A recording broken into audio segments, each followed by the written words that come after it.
स्वतंत्रता। ये कितने से कितने तक है? 25 से 28 तक आर्टिकल।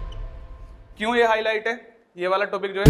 अभी आपने देखा होगा मोहम्मद पैगंबर के लिए ठीक है, अभी एक बीजेपी लीडर थी, उन्होंने कुछ बोल दिया था, ठीक है, वो इसी में से आता है, संविधान में एक कमी है, भारत के धर्म में एक कमी है। तो भाई साहब अगर आपको कमियां देख रही है ना, तो एक बार गलती से पाकिस्तान धर्म, जाति, लिंग, भाषा, जन्म स्थान के आधार पर किसी के प्रवेश के लिए मना नहीं है। धर्म की स्वतंत्रता। और एक बात ध्यान रखना, जो भी थोड़ा अच्छा एग्जाम दे रहे होगे, धर्म की स्वतंत्रता ये टॉपिक हाईलाइट है। शायद आप लोग रिलेट भी नहीं कर पाओगे इसे। धर्म की स्वतंत्रता ये कितने से कितने तक है? 25 से 28 तक आर्टिकल। क्यों ये हाईलाइट है ये वाला टॉपिक जो है? अभी आपने देखा होगा मोहम्मद पैगंबर के लिए, ठीक है, अभी एक बीजेपी लीडर थी, उन्होंने कुछ बोल दिया था, ठीक है, वो इसी में से आता है, आर्टिकल 25। और जिस आधार पर अभी कन्हैया लाल, सबने सुना होगा, हत्या हो गई है, ठीक है। उसके बाद कई सारे फतवे जारी हो रहे हैं, कई सारे नियम कुछ से कुछ आ रहा है, तो वो इसी में से आर्टिकल 25। पहले हम देखते हैं आर्टिकल 20। तो धर्म की स्वतंत्रता का अर्थ क्या है? धर्म की स्वतंत्रता का जो अर्थ है वो क्या है, पहले ये जान लो। हर व्यक्ति को, देखो, एक ही भारत ही एक देश ऐसा है, पहली बात तो जान लो, भारत ही एक देश ऐसा है जहां पर हर व्यक्ति को हर धर्म को, अपने धर्म को प्रसार करने का अधिकार है, बढ़ा सकता है, ठीक है। जो लोग ये कहते हैं ना कि भारत में एक कमी है, भारत के संविधान में एक कमी है, भारत के धर्म में एक कमी है, तो भाई साहब अगर आपको कमियां देख रही है ना, तो एक बार गलती से पाकिस्तान हो आना। लोकतांत्रिक भारत भी है, लोकतांत्रिक पाकिस्तान भी है, दोनों ही लोकतंत्र हैं। लेकिन अगर आप यहाँ पे आप खड़े होकर ना किसी के लिए भी क्रिटिसाइज कर देते हो, भगवान के लिए क्रिटिसाइज कर देते हो कई बार, किसी भी बड़े से बड़े लीडर के लिए, जैसे प्रधानमंत्री मोदी है, उनके लिए भी कुछ भी बोल देते हो कई बार। लेकिन अगर ये चीज़ आपने पाकिस्तान में बोल दिया, अल्लाह के लिए बोल दिया, वहाँ का एक लो है बिस्मिल्लाह, एक बिला से अल्लाह, इस टाइप का कुछ लो है, अगर आपने अल्लाह के लिए कुछ बोल दिया तो उस पर ना ही आपसे कोई कोर्ट केस होता है, ना ही आपकी कोई दलील सुनी जाती है, उसमें बस इसी आधार पर अगर किसी ने गवाही दी आके कि आपने अल्लाह के लिए गलत बोला है, उसी आधार पर फांसी की सजा है, ठीक है। तो ये अंतर है और देशों में, इसलिए भारत को क्या बोला जाता है? महान बोला जाता है। बहुत सारी चीज़ें हैं भारत के बारे में, हर धर्म के लिए हमने अधिकार दिए हैं, हर धर्म के लिए। और देखो, जो हमारा संविधान है ना, बड़े अच्छे तरीके से सेट किया गया है। ऐसा नहीं है कि खिचड़ी नहीं पकाई गई, हर चीज़ को उन्होंने बिल्कुल एक सीक्वेंस वाई कि हाँ जी अब इसकी जरूरत है। इससे पहले क्या आ गया? सोशल, देखो, सबसे पहले मौलिक अधिकार कितने पहला कौन सा? समानता का अधिकार। पहला कौन सा? समानता का अधिकार। कितने से कितने तक? 14 से 18 तक, ठीक है। उसके बाद कौन सा अगला अधिकार कौन सा है? अगर याद नहीं है तो आप सबके पास नोट से एक बार खोल लिया करो पीछे।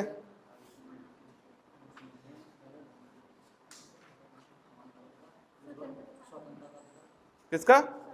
स्वतंत्रता का अधिकार। स्वतंत्रता का अधिकार मतलब व्यक्ति की स्वतंत्रता का अधिकार। वाक्य 19, देखो, जो 19 है, अनुच्छेद 19 क्या है? संविधान की रीढ़ की हड्डी। मैंने कल भी बताया था, मैं क्यों बता रहा हूं बार बार, ये क्वेश्चन उठता है। संविधान की रीढ़ की हड्डी कौन सा अनुच्छेद है? अनुच्छेद 19। संविधान की आत्मा किस अनुच्छेद को कहा जाता है? और संविधान की आत्मा किस भाग को कहा जाता है? प्रस्तावना, ठीक है। ये दोनों बड़े कंफ्यूजन क्वेश्चन है, दो लास्ट के दोनों हैं, ठीक है। उसके बाद पहला कौन सा? समानता का अधिकार। दूसरा कौन सा हो गया? स्वतंत्रता का अधिकार। तीसरा शोषण के विरुद्ध अधिकार। देखो, पहले हमने समानता दी व्यक्ति को, हर व्यक्ति को समानता दी, पहले सेट कर दिया, हाँ इन क्षेत्रों में हर व्यक्ति के लिए समानता होनी चाहिए। उसके बाद क्या है? स्वतंत्रता। अब व्यक्ति को स्वतंत्रता की बात की जा रही है। जब एक चीज ये सोची जा सकती है, जब अपने आदमी के लिए, व्यक्ति के लिए ये चीज कह दी गई क्या कि समानता है, उसके बाद फिर क्या?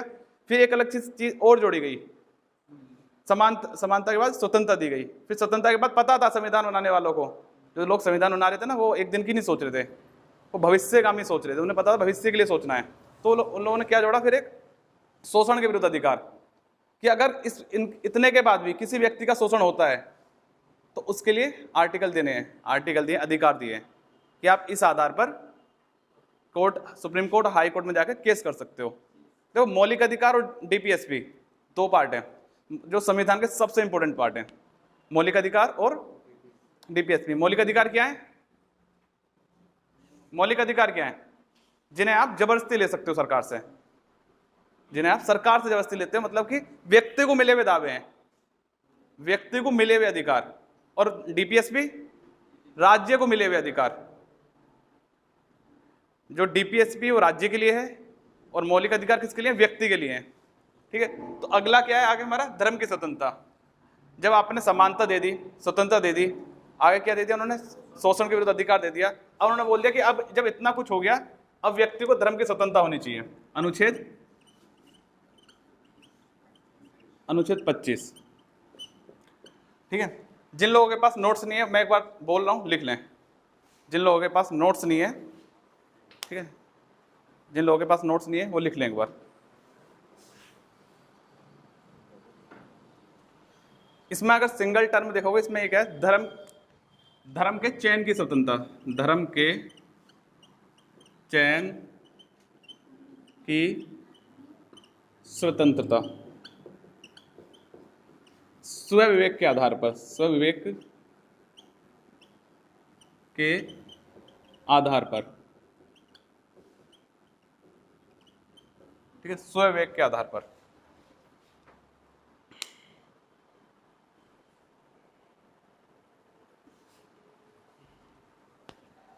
ठीक है, अब इसमें इतना लिखा हुआ है कि आपको भाई साहब धर्म की चयन की स्वतंत्रता है, मतलब धर्म के चयन की स्वतंत्रता है। अब ये टॉपिक है ना बहुत इस टाइम कंट्रोवर्सी में है। देखो इससे देखो कहाँ से, पहला तो क्या है, जो धर्मांतरण है, धर्मांतरण का मतलब दूसरे धर्म में जाना। ठीक है, वो सब हमें आर्टिकल 25 में मिलता है, पहली बात तो ध्यान रखो। ठीक है, इसी के आधार पर धर्मांतरण होता है। लेकिन क्या है, हमारे यहाँ बोल क्या रखा है संविधान में? देखो बहुत टाइम से धर्मांतरण होता आ रहा है, अभी नहीं हो रहा धर्मांतरण। जिस टाइम ईसाई लोग आए थे, ईसाई धर्म आया था भारत में, उस टाइम से धर्म परिवर्तन स्टार्ट हो गया था। ठीक है, क्यों हुआ था धर्म परिवर्तन स्टार्ट? उसके कारण क्या थे कि एक ऐसा वर्ग था जिसका शोषण हो रहा था बहुत ज्यादा, जिसका उसके धर्म के आधार पर, उसकी जाति के आधार पर उसका शोषण हो रहा था। ठीक है, और जब जो ईसाई लोग आते हैं, आप देखना भी, जिसने डच पढ़ा हो, ईस्ट इंडिया कंपनी पढ़े हो और पुर्तगाली पढ़े हो, इन लोगों ने क्या करा था, भारत के धर्म में आकर हस्तक्षेप करा। कुछ क्या थे जिन्होंने बिल्कुल हस्तक्षेप नहीं करा, कुछ का मिशन क्या था, ईसाईयत का प्रसार करना। कुछ का क्या था, ईसाईयत का प्रचार करना, और वो किया भी उन लोगों ने। तो ईसाई धर्म अपनाने वाले, देखो ईसाई में क्या है, जो भारत, अगर मैं आपको एक डाटा भी बताऊं, जो भारत में अगर आप 5 स्कूल देखोगे, हर डिस्ट्रिक्ट के कोई 5 स्कूल देखोगे, उसमें से 3 से 4 स्कूल ईसाई मिशनरियों के हैं। जो भारत की एजुकेशन सिस्टम संभाल रखा है, जो अच्छे लेवल का है, वो क्रिश्चियन ने संभाल रखी है। और उनका एजुकेशन सिस्टम बहुत हाई है, एजुकेशन सिस्टम उनका बहुत हाई है। और उसमें सबसे बड़ी बात क्या है, सबसे जो पहले उन लोगों ने समानता लाए, जबकि बौद्ध धर्म उनसे पहले का है। इंडिया में बौद्ध धर्म पहले का चल रहा था, लेकिन बौद्ध धर्म में क्या चाहिए थी, बौद्ध धर्म का उतना प्रसार हुआ, लेकिन वो ये किया था ना कि आपको समझाने वाला, मेन चीज समझाने वाले नहीं थे उस टाइम वो लोग। और ईसाई का जो ईसाईयत लोग थे, जो ईसाई मानने वाले थे, ईसाई धर्म को, उनका मेन काम क्या था, हर व्यक्ति से मिलना। क्यों? उन्हें पता था जितना ज्यादा ईसाई धर्म फैला लेंगे यहाँ पे, जितना ज्यादा ईसाई धर्म हम यहाँ फैला लेंगे, उतना ज्यादा हमें शासन करना आसान होगा। ये तो हमारा हिस्ट्री से रिलेट करता है टॉपिक, जो मैंने हिस्ट्री के साथ आपको टच कर दिया, लिंक कर दिया वहाँ के साथ। क्योंकि पहली बात आपको ना ये चीज आनी चाहिए, हर टॉपिक को एक दूसरे टॉपिक के साथ लिंक करना आना चाहिए कि ये किस टॉपिक के साथ लिंक हो रहा है, कहाँ और से लिंक कर सकते हैं। ठीक है, दूसरा क्या, अब इसमें क्या है, अंतःकरण की स्वतंत्रता है। इसमें एक टर्म आती है अंतःकरण की स्वतंत्रता, एक टर्म आती है इसमें अंतःकरण की स्वतंत्रता। ठीक है, अंतःकरण की स्वतंत्रता। अब देखो इसमें एक चीज बोली गई है, आप है ना किसी धर्म को पसंद कर सकते हो। आपने देखा होगा जब भी धर्मांतरण होता है उस पर विवाद होते हैं बहुत ज्यादा। जब भी कोई धर्मांतरण हो तो सरकार क्या कहती है, धर्मांतरण को क्या करा है, पहली बात तो उन्होंने प्रतिबंधित कर रखा है, उसके लिए रूल भी ला रखे हैं, उसके लिए रूल भी है। और उसके लिए ये तक है, अगर आप धर्म परिवर्तन करते हो वो भी सरकार को बिना बताए, और एक बिना लीगल एक कोई कारण दिए, ठोस कोई कारण दिए, अगर आप धर्म परिवर्तन करते हो तो उसमें 50,000 तक की सजा है, 50,000 रुपये और समथिंग इस तरह के 3 वर्ष की सजा है। ठीक है, ये सभी के लिए। और जो SC ST वर्ग है एक, उसके लिए क्या है कि अगर वो लोग धर्म परिवर्तन करते हैं, ठीक है, वो बिना एक लीगल रीजन के, तो उनके लिए 1 लाख रुपये तक की सजा और वही 3 वर्ष तक की, 3 या 4 वर्ष की सजा दी गई है। 1 लाख रुपये उन्हें दंड जुर्माना देना पड़ता है, और 3 से 4 ईयर क्या है जो आपको सजा मिल सकती है। ठीक है, ये क्या है, लेकिन ये अपवाद के लिए बना रखे हैं जो लोग फिर भी बदलते हैं। देखो अंतःकरण की स्वतंत्रता का अर्थ क्या है। आप सपोज क्या है कि मैं क्या हूं, मैं भी हिंदू हूं, ठीक है। अब मेरा मन क्या है कि मेरा मन है दरगाह पे जाने का। मोस्टली लोग जाते होंगे, दरगाह पर जाते होंगे। अब आप उसे ये नहीं रोक सकते ना क्या कह कि भाई आप हिंदू हो, आप दरगाह पे नहीं जाओगे। क्यों? किसी धर्म को पसंद करने का अधिकार मेरे पास है, किसी धर्म को पसंद करने का अधिकार मेरे पास है, क्योंकि मुझे यह अधिकार अनुच्छेद 25 देता है, अंतःकरण की स्वतंत्रता। किसी धर्म को पसंद करने का अधिकार मुझे कौन दे रहा है? अनुच्छेद 25, अंतःकरण की स्वतंत्रता।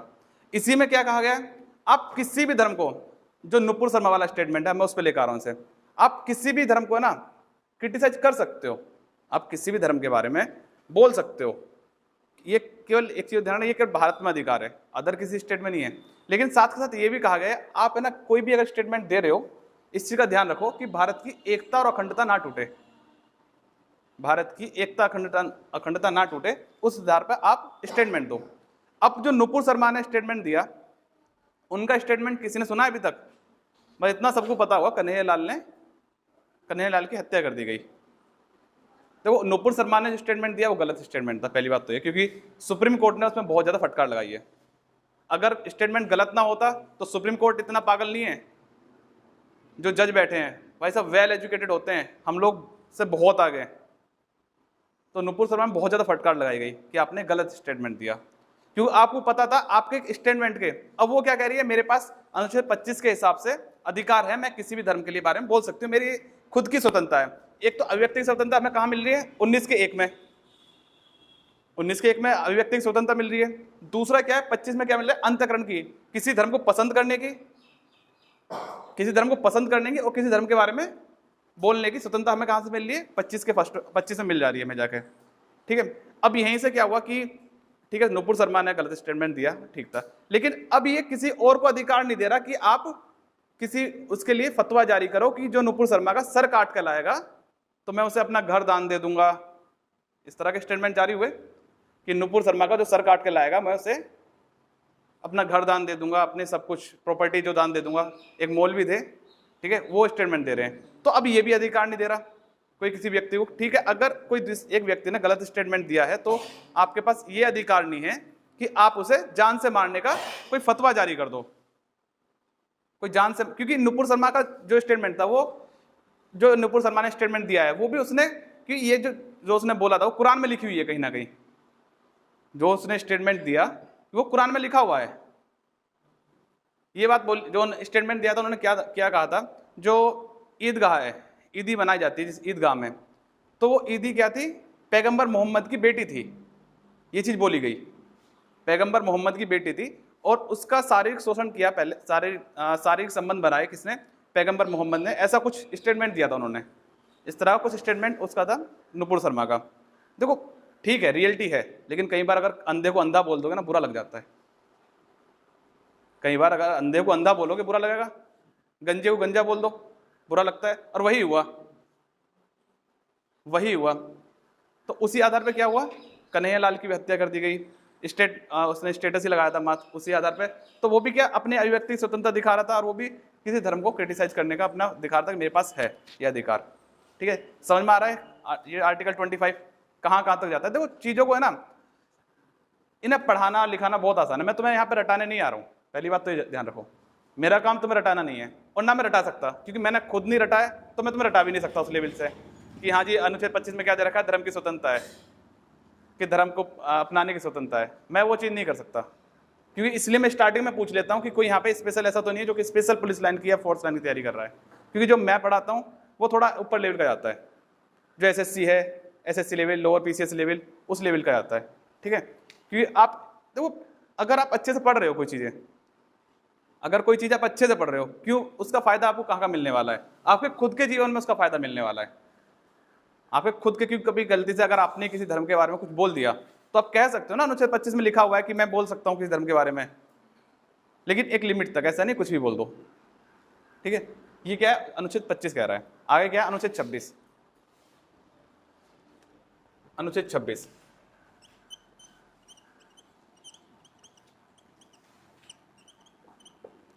किसी धर्म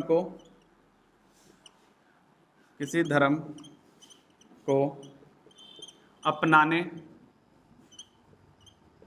व प्रचार प्रसार करने का अधिकार।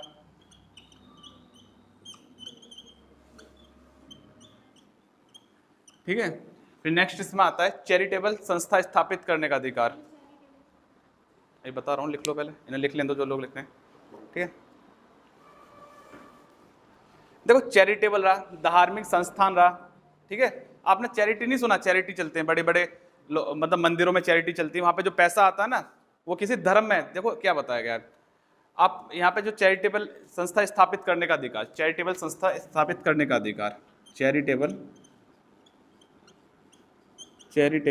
संस्था स्थापित करने का अधिकार, चैरिटेबल संस्था स्थापित करने का अधिकार। ठीक है, चैरिटेबल संस्था स्थापित करने का अधिकार।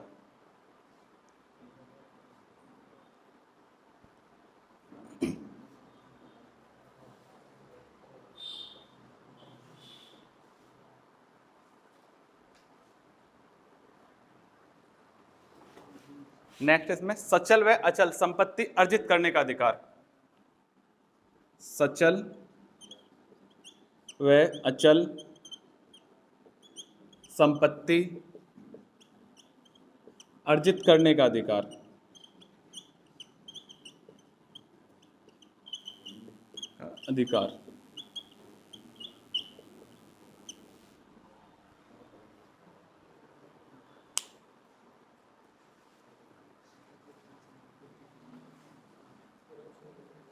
सचल व अचल संपत्ति अर्जित करने का अधिकार।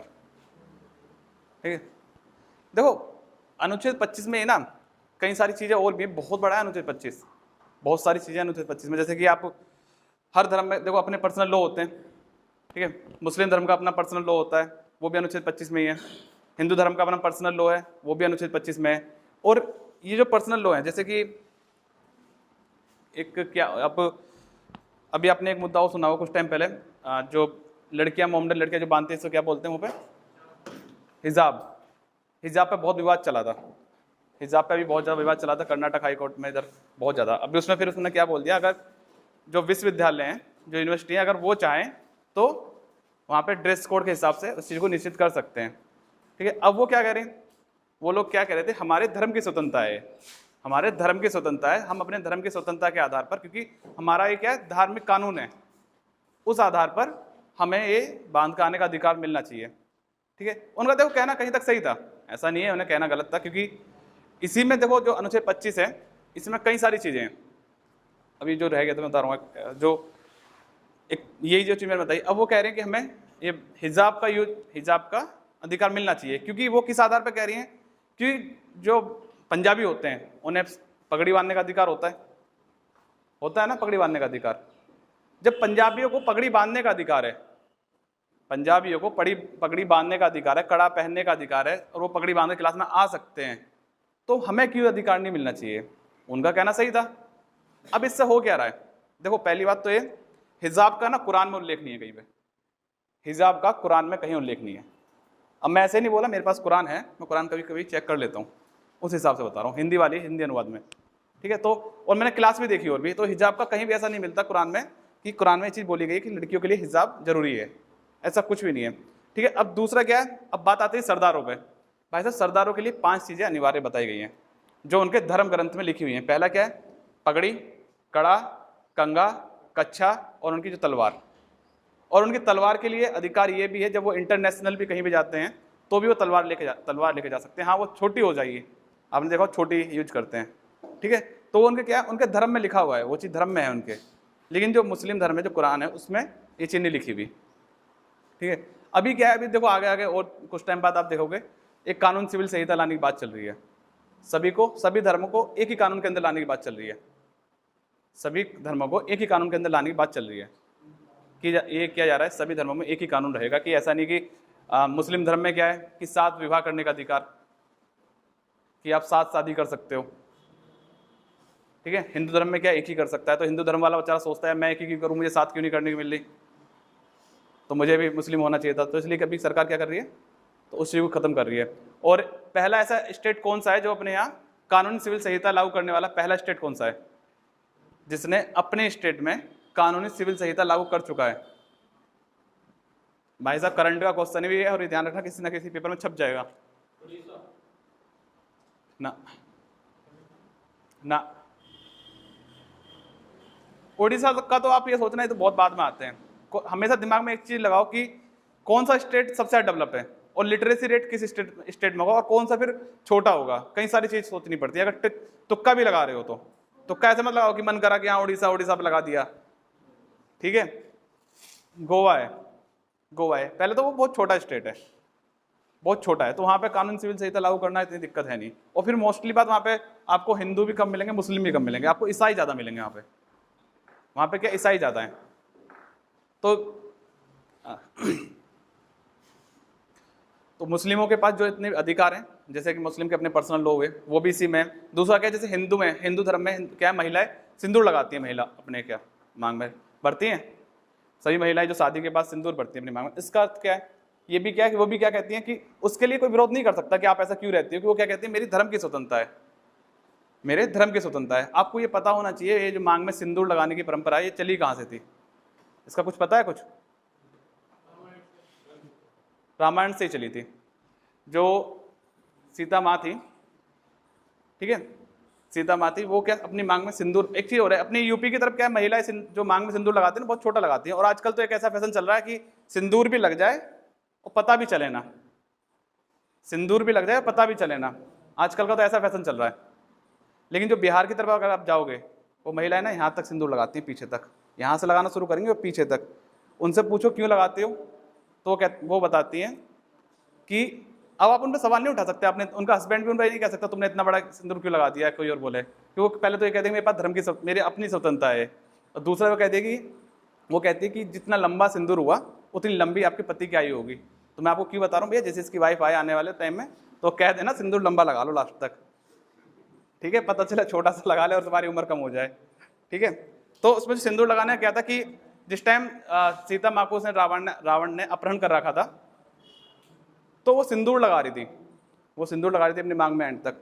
तो हनुमान ने पूछा कि आप ये सिंदूर क्यों लगा रही हो, इसका अर्थ क्या है? उन्होंने बोला कि इसका अर्थ ये है कि मैं जो पीछे तक लगा रही हूँ, मैं अपने पति की आयु लंबी करना चाहती हूँ, इसलिए मैं अपनी मांग में सिंदूर लगाती हूँ, और वो भी एंड तक।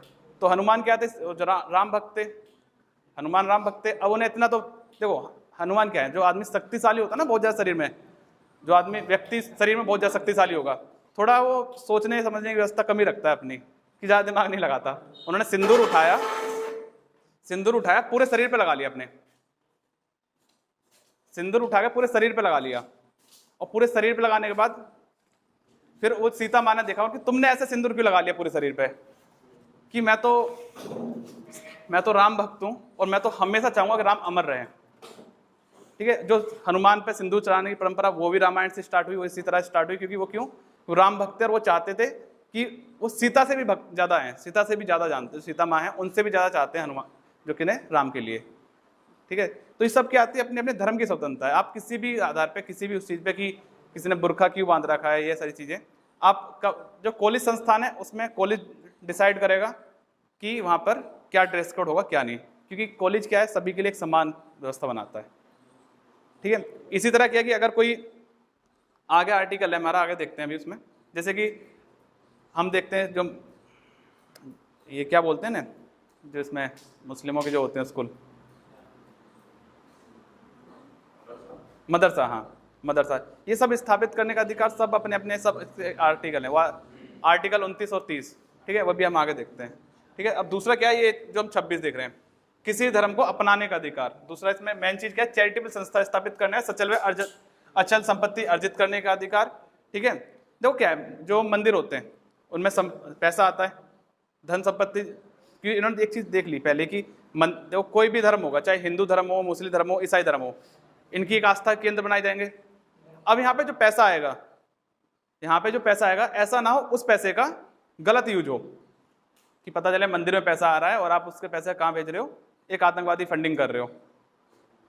तो ये चीज साफ साफ कर दी गई कि चैरिटेबल संस्था स्थापित करने का अधिकार है, लेकिन आप किस तरह से करोगे, समाज में जो कार्य करेगा उसका जो यूज होना चाहिए समाज में कार्य के लिए, समाज में हित के लिए कार्य के लिए यूज होना चाहिए। और इसी में है जो आपने, अगर आप कभी भूखे हो और किसी शहर में हो बड़े में, जैसे दिल्ली जैसे शहर में हो और आप भूखे हो और आपके पास पैसा नहीं है, तो एक ही धर्म है जो आपको खाना खिला सकता है, पंजाबी धर्म।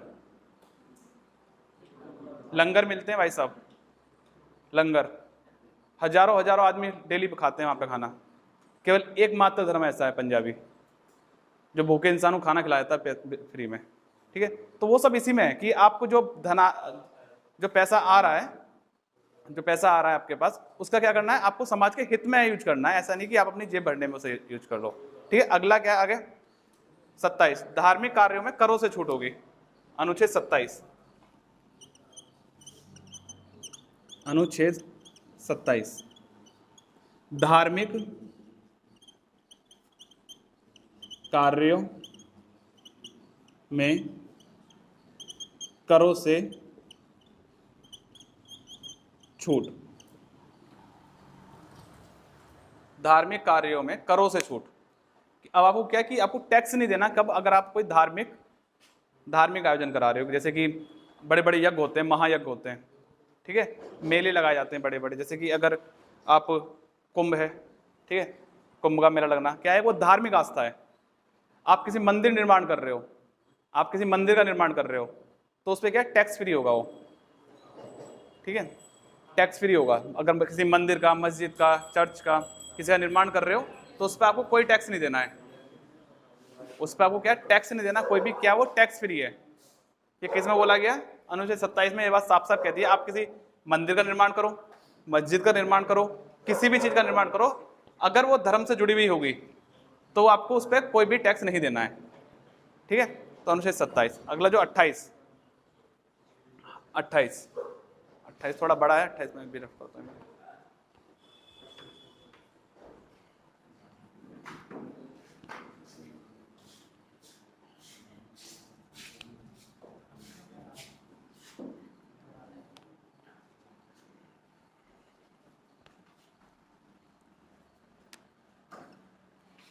अनुच्छेद 28,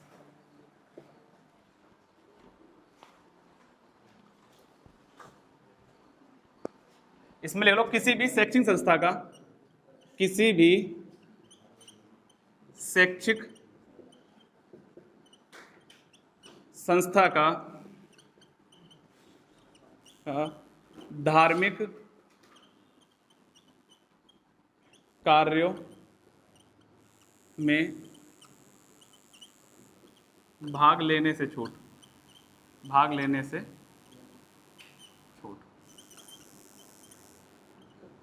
ठीक है,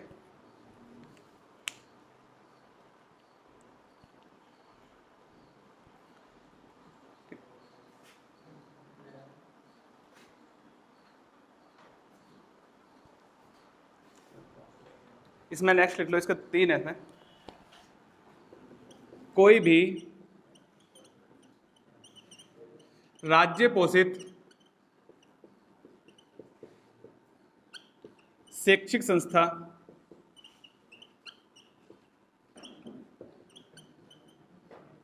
धार्मिक आयोजन नहीं करेगी,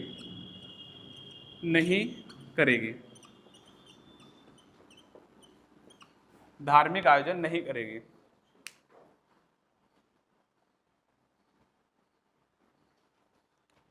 इसका लास्ट है, 3rd है, कोई भी शैक्षिक संस्था जन्म, जाति, लिंग, भाषा या जन्म स्थान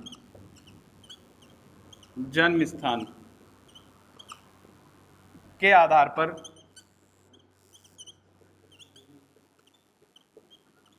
प्रवेश से मना नहीं करेगी।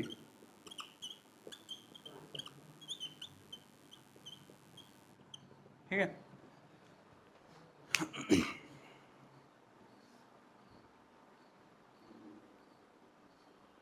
लिख लिया? अच्छा आगे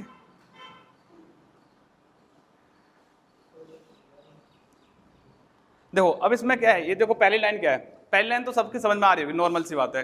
कोई भी शैक्षिक संस्था मतलब कोई भी स्कूल, कोई भी कॉलेज, कोई भी स्कूल, कोई भी कॉलेज धार्मिक कार्यों में भाग ले सकता है, ठीक है, धार्मिक कार्यों में भाग ले सकता है।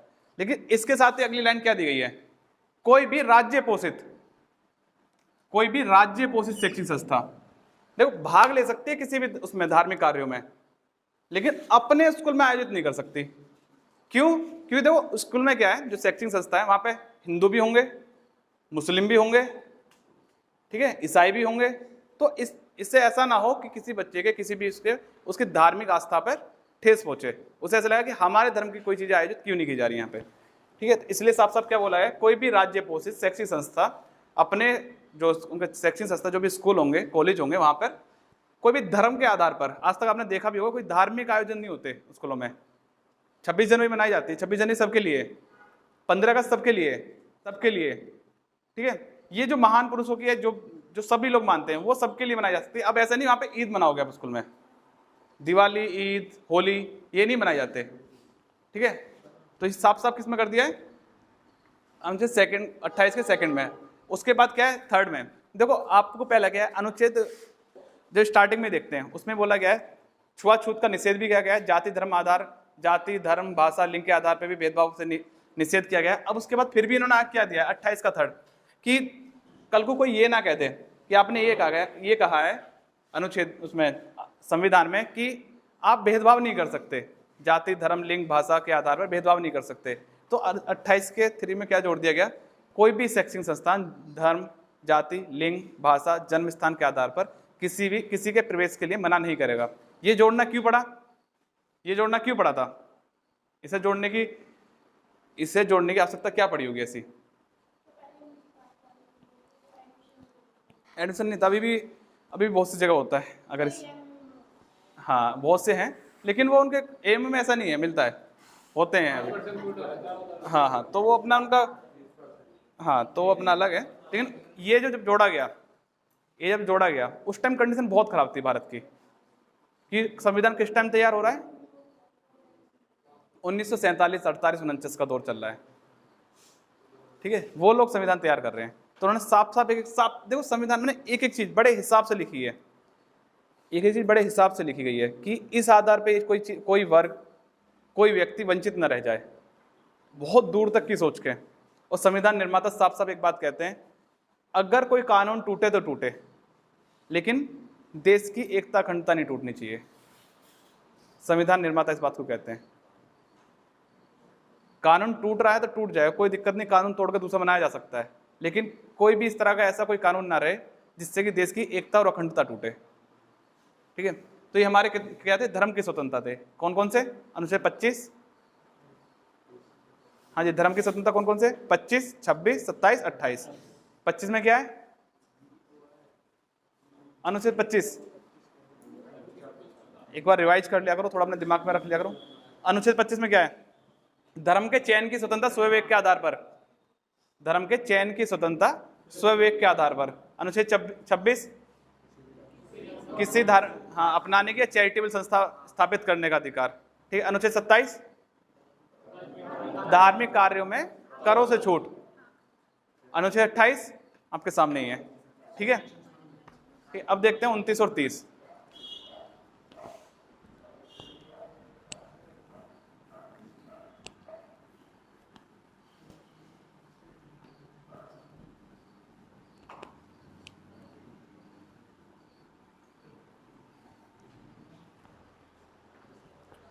अल्पसंख्यकों के लिए मौलिक अधिकार, अल्पसंख्यकों के लिए, अल्पसंख्यकों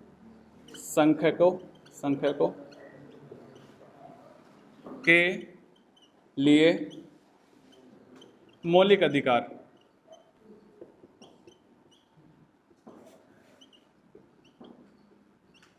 अब ये बताओ अल्पसंख्यक किस किस आधार पर हो सकते हैं?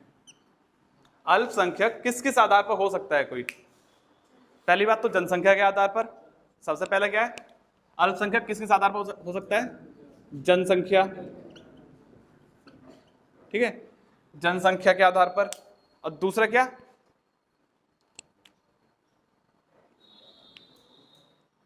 भाषा के आधार पर भी हो सकता है, भाषा के आधार पर भी अल्पसंख्यक हो सकता है,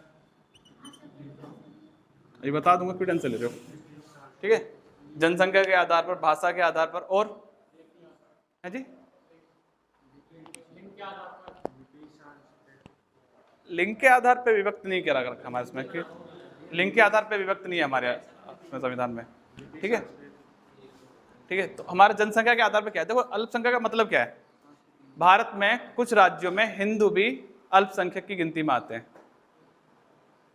भारत के कुछ राज्यों में हिंदू भी अल्पसंख्यक की गिनती में आते हैं, आप देख सकते हो नागालैंड में जाकर, ठीक है, वहां पे हिंदू भी अल्पसंख्यक है, ठीक है, और दूसरा मुस्लिम भी अल्पसंख्यक है, वहां पे हिंदू और मुस्लिम दोनों ही अल्पसंख्यक की गिनती में आते हैं। अल्पसंख्यक का अर्थ क्या है, सीधी सी बात यह कि किसी राज्य की या किसी क्षेत्र की एक बड़ी जनसंख्या किसी एक विशेष धर्म को मानने वाली हो, और वहां के कुछ लोग क्या एक अलग धर्म को मानने वाले हों, तो क्या पहले धर्म, ये धर्म के आधार पर हो गया अल्पसंख्यक। दूसरा भाषा के आधार पर, कि अगर किसी एक राज्य के या किसी एक विशेष क्षेत्र की जनसंख्या एक बहुत ज़्यादा जनसंख्या, सपोज कि किसी राज्य की 100% जनसंख्या है, वहाँ की 80% जनसंख्या या 85% जनसंख्या क्या एक विशेष भाषा को बोलती है, एक किसी विशेष भाषा को बोलती है, और वहाँ की 15% जनसंख्या एक अलग भाषा को बोलती है। अब जो 15% वाले बच रहे हैं वो क्या अल्पसंख्यक कहलाएंगे, उन्हें अल्पसंख्यक कहा जाएगा, ठीक है। जैसे हमारे यहाँ जो अल्पसंख्यक अभी घोषित कर रखे हैं कौन कौन है, मुस्लिम, ईसाई, जैन, बौद्ध, पारसी, ठीक है, ये एक बड़ा डाटा है जिस आधार पर हम देखते हैं कि हाँ ये लोग अल्पसंख्यक हैं, ठीक है। तो हमने क्या पहले जाति के आधार पर सारी चीज निषेध की, व्यक्ति को शोषण ना हो उस आधार पर निषेध की। अब ऐसा ना हो कि कोई अल्पसंख्यक रह जाए, ठीक है, कोई अल्पसंख्यक रह जाए, तो अल्पसंख्यक के आधार पर क्या है, अनुच्छेद 29, अनुच्छेद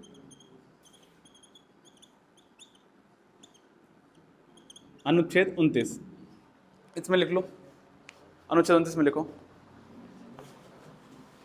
अल्पसंख्यकों के भाषाई अल्पसंख्यकों के भाषाई व लिपि संबंधी अधिकार,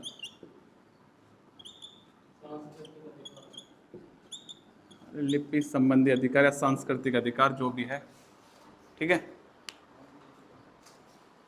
और अनुच्छेद 30 ये भी देख लो, एक साथ ही देख लो, दोनों एक साथ ही चलते हैं, दोनों के दोनों।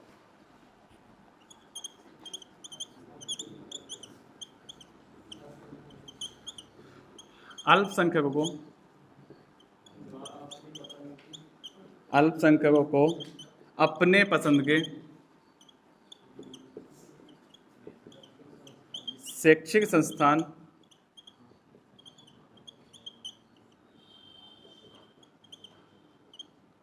स्थापित करने का अधिकार,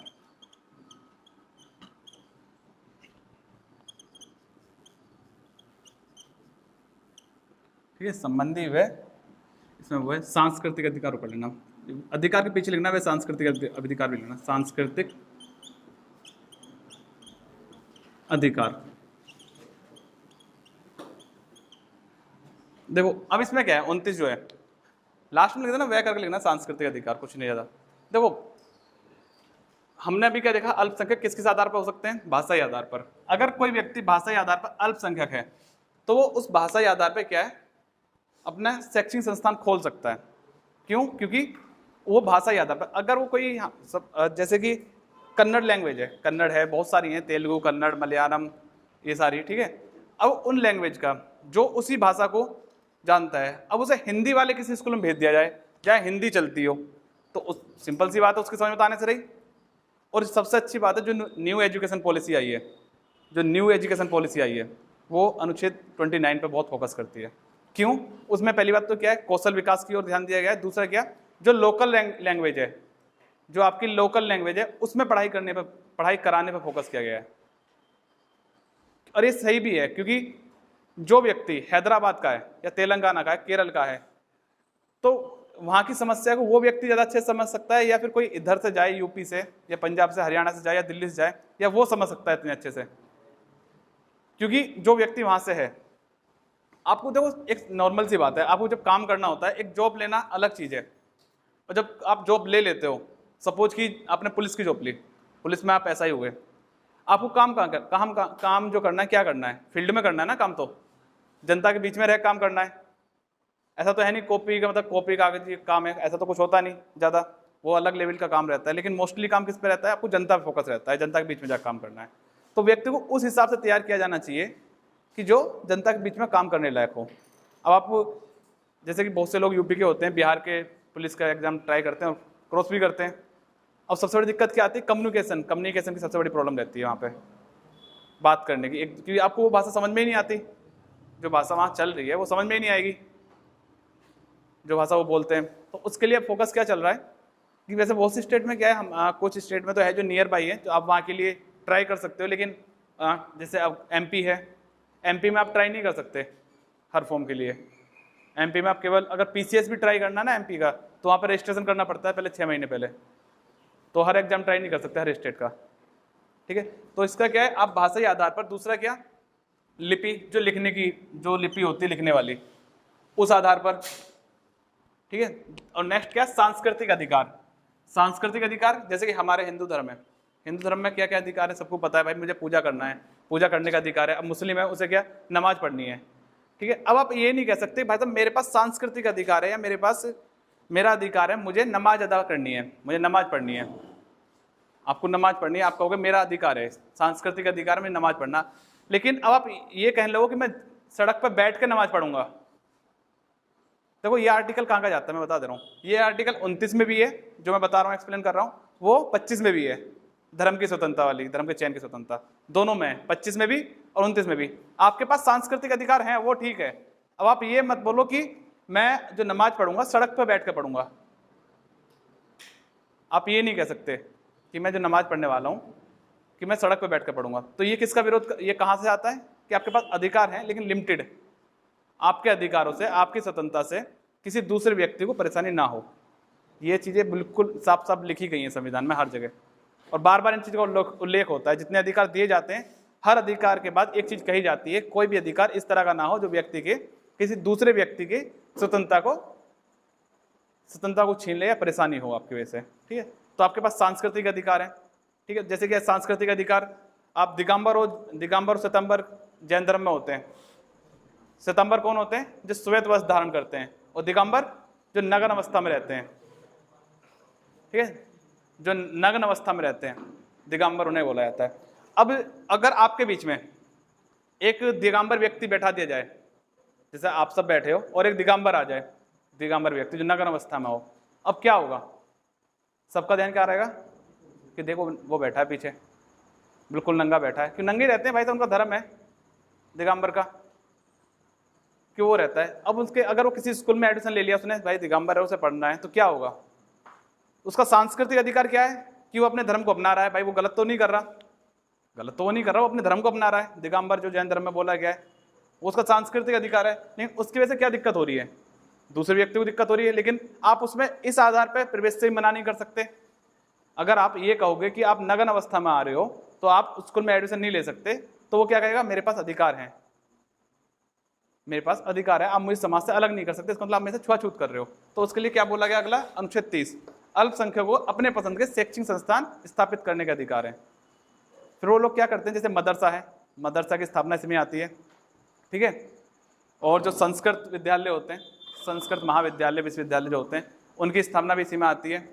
ठीक है, और बहुत सारे हैं इसी तरह के, जो सबकी किसमें आता है, अनुच्छेद 30 में सारी चीज़ें दी गई हैं। ठीक है, मदरसे में क्या रहता है, मदरसे में आप ऐसा नहीं, मदरसे में आप एडमिशन नहीं ले सकते, कोई भी व्यक्ति कहीं भी एडमिशन ले सकता है। क्योंकि आप क्या कर रहे हो, आप ये नहीं कर रहे मदरसे में एडमिशन लेके कि आप मुस्लिम धर्म को अपना रहे हो, आप क्या भाषा सीख रहे हो, आप वहाँ से पढ़ाई सीख रहे हो, तो आपके पास अधिकार हैं, ले सकते हो एडमिशन। लेकिन अधिकतर लोग कौन रहते हैं, एक विशेष धर्म के लोग रहेंगे। अगर मदरसा है तो एक विशेष धर्म के, और अगर संस्कृत विश्वविद्यालय है तो एक विशेष धर्म के। आपको संस्कृत विश्वविद्यालय में कोई मुस्लिम नहीं मिलेगा पढ़ता हुआ, ऐसा नहीं होगा कोई मुस्लिम वहाँ पढ़ने आ रहा होगा। ठीक है, तो ये सारे क्या है, हमारे पास अधिकार हैं जो हमें अधिकार देते हैं हर क्षेत्र में एक आपके लिए कि ये मौलिक अधिकार है, आप राजी राजी गैर राजी ले सकते हो। ठीक है, तो हमारे आज कितने हो गए? 30 तक होगी। कल जो रहेगी आगे इसके बाद 31, 32, 33, 34 उन्हें कल की क्लास में देखेंगे। ठीक है, कोई डाउट है किसी का यहाँ तक? किस तरह कोई देखो क्लास को ना मैं बता रहा हूँ, 1 मिनट मैं एक चीज़ बता रहा हूँ। मैं ना आपको ये चीज़ें नॉर्मल लिखवा के जा सकता हूँ। मैं इतना एक्सप्लेन क्यों कर रहा हूँ? क्योंकि ये पॉलिटी है, इतना एक्सप्लेन करने की जरूरत है हिस्ट्री में भी नहीं पड़ती। हिस्ट्री में भी इतना एक्सप्लेन करने की जरूरत नहीं है जितना पॉलिटी में है। और एक्सप्लेन वही कर सकता है जिसने अच्छे से थोड़ा बहुत पढ़ लिया होगा, एक्सप्लेन वही कर पाएगा। और आप ये भूल जाओ कि आप किसी जो एग्जाम दे रहे हो, किसी भी एग्जाम में आपसे डायरेक्ट क्वेश्चन पूछे जाएंगे। डायरेक्ट क्वेश्चन तो केवल अब बहुत छोटे एग्जाम में रह गए हैं। जो नॉर्मल एग्जाम से भी जो लेवल डाउन है ना, जो लोग MTS और SSC का एग्जाम दे रहे हैं ना, उनसे पूछ लो। एक अभी 2 दिन पहले एक स्टूडेंट आया था जो SI का था, और उसके नंबर कितने पता? 107 नंबर। वो पता क्या कह रहा कि भैया मेरा जो SI रह गया ना वो GS की वजह से रहा। केवल 107 क्वेश्चन सही थे उसके। जनरल में था, तो वो कह रहा था केवल किसकी वजह से रहा हूँ? एक GS की वजह से।